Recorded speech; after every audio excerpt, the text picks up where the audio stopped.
Yeah. So, what do you rank that concert? Can I rank each band? Whole experience.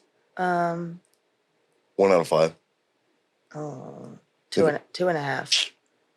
I'll put it at 2.5's fair. Yeah. Okay, now you rank each band. Well, I get a whole point just for the venue. Damn. Damn. So and a whole point for story of the year, and then half a point split between the opener and Mayday Parade. So the opener was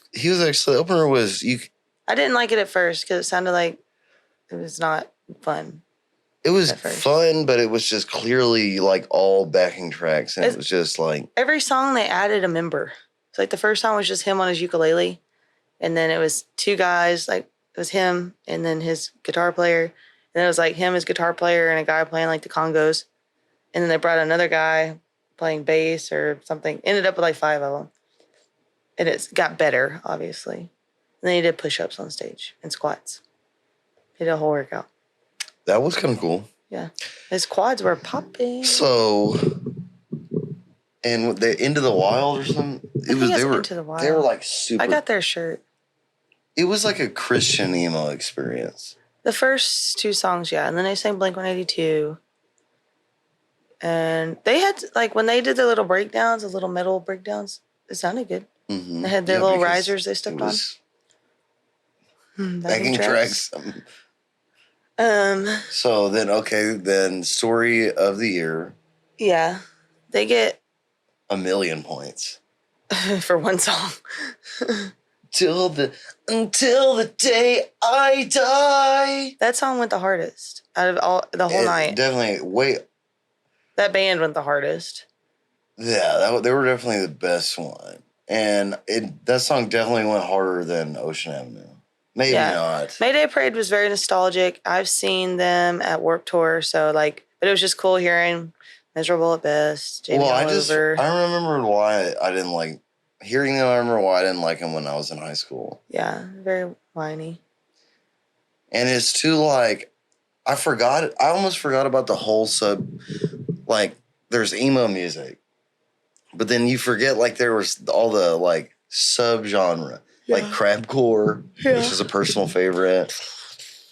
And like, remember like they were like straight edge band. Mm-hmm. Remember like there were emo bands that like the Christian kids. Like you could listen to emo music at church camp, and that was one of them. Yeah, and some of those bands, remember, they were definitely industry plants. Like, yeah. I definitely remember like when emo music, especially like My Chemical Romance was huge, but My Chemical Romance, they got some pretty raunchy shit.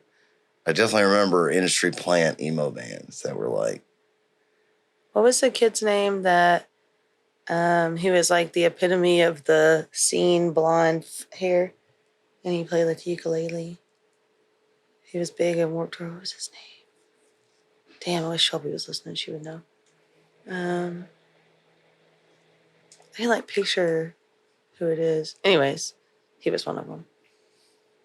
Not cool. And then what about Yellowcard? Yellowcard. They could have literally just played 2 songs and that'd have been great. But instead they played 17. Played way too many songs. But I mean, like, that was the headliner. I get it. But I've never heard someone say, hey, Yellowcard's my favorite band in my entire life. They even admitted that they used to open up for Mayday Parade. I think Ocean Avenue, like, just recently in the past 2 years blew up. Yeah, because people were making fun of it. Yeah, and it went on TikTok. Yeah. I liked Only One, too. That was a good jam. So, yeah, I mean, it was, all the bands were professional. Mm-hmm. And they played. It was a very nostalgic show. It was just every band except Story of the Year used way too many backing tracks. And it made the show way less interesting. But honestly, like, kind of defending them for a little bit, no one really is going to notice that unless they're in the music industry. So like half those people, more than half those people there. Yeah, but had no you're clue. leaving an experience. You're leaving a potential good experience on the table. Like they're doing backing tracks so that the show is consistently the same. Mm-hmm. But when you do that, you lose the possibility for those nights when the musician is like amazing. Oh, Like imagine if Jimi Hendrix used backing tracks. You Yeah. wouldn't have like the shows that are legendary where he killed it. but it also enhances the experience because what if you have an off night and they mess up or Then it sounds horrible? Turn the backing tracks on. Yeah, well, maybe that was a bad night, so they turned the backing tracks on. That drummer, then you know, drummer's then, mic was messed up. All right, I thought someone said it was his mic. I but thought it was him. Then okay, then you have a bad night.